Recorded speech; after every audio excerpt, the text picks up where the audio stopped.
Assalamualaikum warahmatullahi wabarakatuh anak-anak. Salam sehat, tetap semangat ya. Oke, dalam video kali ini kita akan belajar PJOK. Kita akan membahas mengenai permainan tradisional.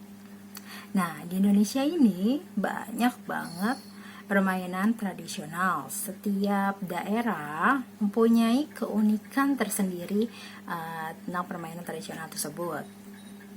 Oke, untuk di zaman sekarang ini, zaman modern, kita tuh udah jarang banget ngelihat anak-anak bermain tradisional.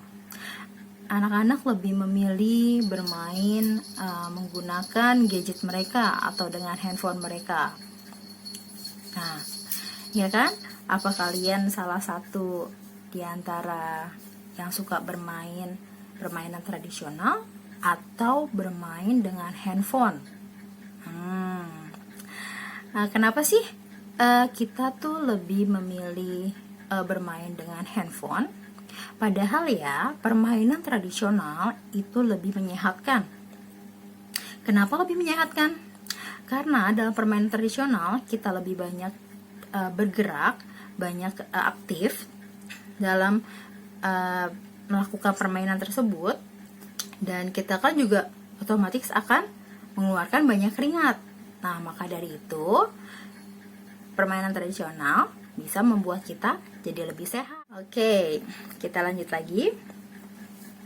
Nah, permainan tradisional itu bisa dilakukan di dalam ruangan dan juga ada yang bisa dilakukan di luar ruangan.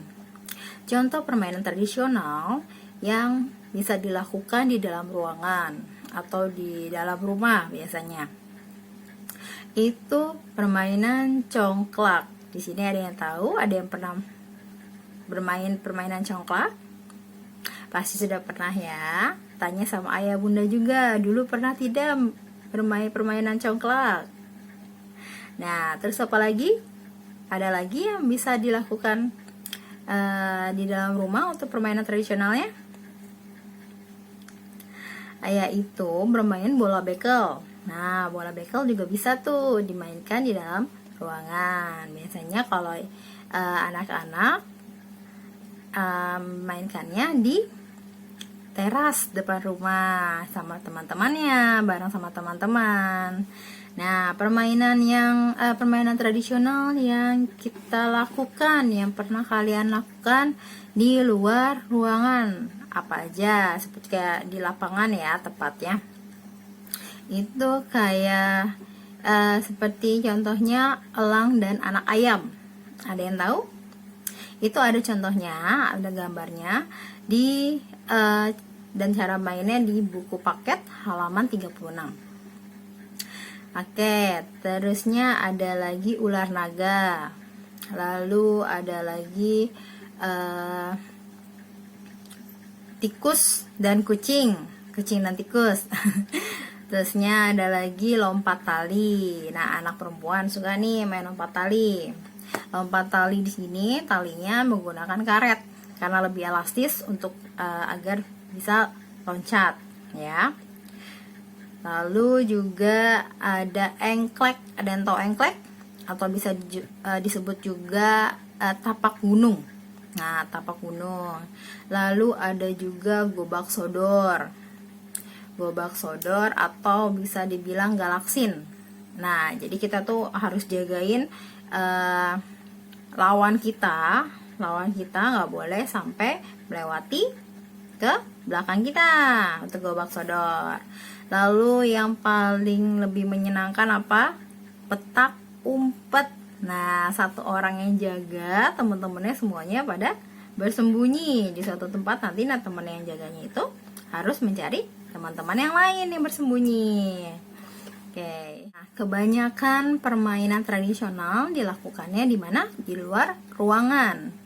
Ya, dimainkan di luar ruangan karena kita tahu atau kita tuh butuh tempat yang lebih luas untuk memainkannya, agar kita bisa bebas untuk bergerak.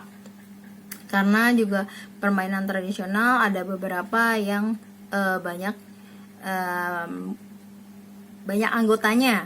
Nah, terusnya karena itu permainan tradisional bisa lebih membuat kita lebih sehat.